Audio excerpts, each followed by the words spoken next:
మీరందరూ చేసేది చాలా ఎక్సైటింగ్. ఒక పట్టుదల, కమిట్మెంట్ మీకున్నంత మాలో ఎవరికి ఉండదు. ఎందుకంటే society is not easy on you.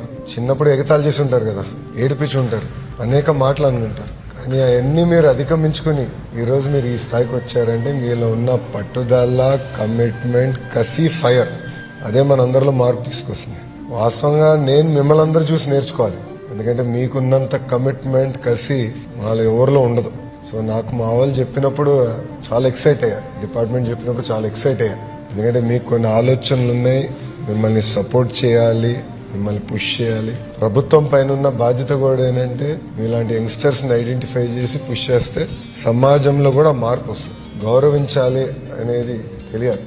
ఇది నాకు పర్సనల్ సబ్జెక్ట్. కారణం ఏంటంటే మా ఫ్యామిలీ మెంబర్ ఒకరికి చిన్నప్పటి నుంచి మాట్లాడేటప్పుడు తడబడ్డేవారు, స్టామరింగ్ ఉన్నప్పుడు ఏంటంటే అతన్ని చాలా మంది ఎగతాళి చేశారు. మా ఫ్యామిలీ మెంబర్ ఆ వ్యక్తి అమెరికాలో చదువుకునేవారు. అమెరికాలో చదువుకుని తిరిగి వచ్చిన తర్వాత ఎయిర్పోర్ట్ లో కస్టమ్స్ ఆఫీసర్స్ ఉంటారు కదా, ఇమిగ్రేషన్ ఆఫీసర్స్, వాళ్ళప్పుడు నీకు ఇంత కూడా మాడతాం రాదు అని ఎగతాళి చేశారు. సో అప్పుడు నేను తెలుసుకున్నా మీరు ఎంత ఇబ్బంది పడతారు,